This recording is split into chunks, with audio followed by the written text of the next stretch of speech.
Assalamualaikum warahmatullahi wabarakatuh. Kembali lagi bersama kami kelompok 9 dari kelas PBAE tahun pelajaran 2020 dalam mata kuliah Qawaidul Imla. Di sini kami akan sedikit menjelaskan tentang hamzah wasol dan hamzah qata'.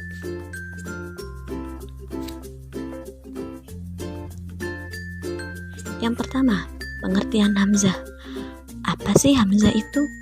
Hamzah adalah huruf hijaiyah yang tidak mempunyai bentuk sendiri dalam tulisan Arab, seperti halnya huruf-huruf hijaiyah lainnya yaitu ba, sin, lam, dan lain sebagainya.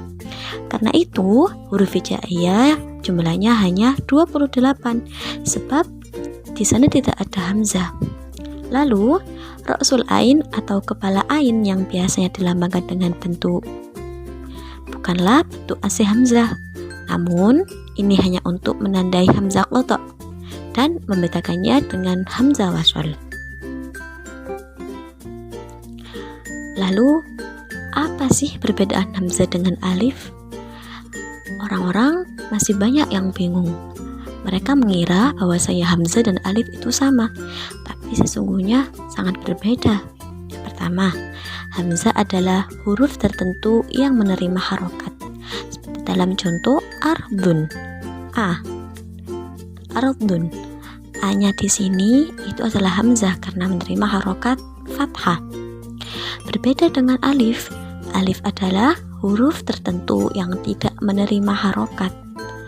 Seperti contoh fil masjidi. Di situ ada alif. Lah, alifnya tidak berbunyi, akan tetapi jika kita membaca langsung masuk kepada huruf lam yang disukun. Ini namanya alif.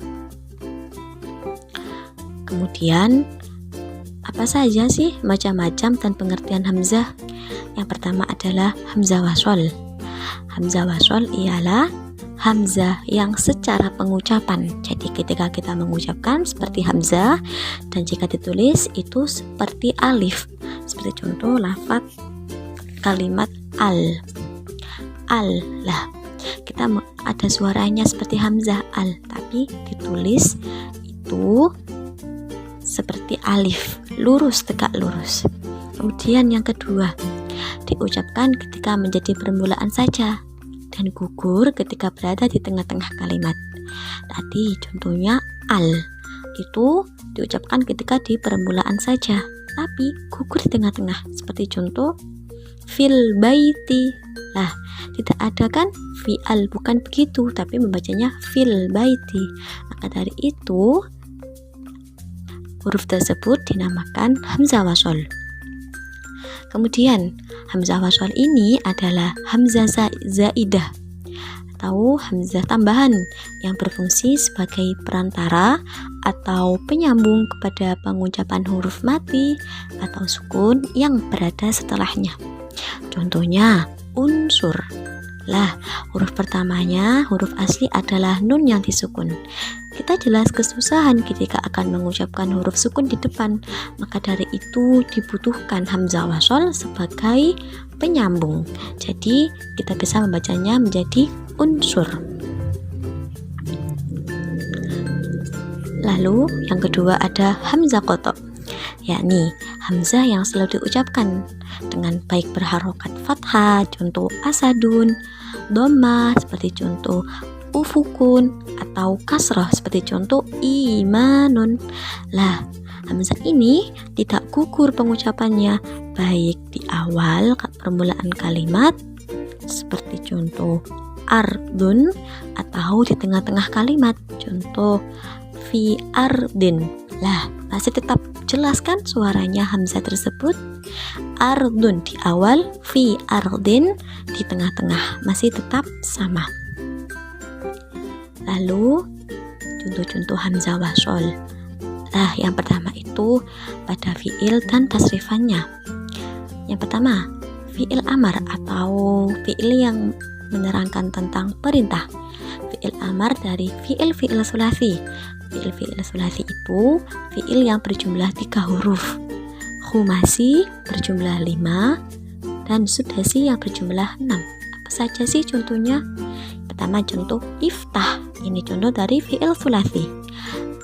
Ijtahid, contoh dari fi'il khumasi.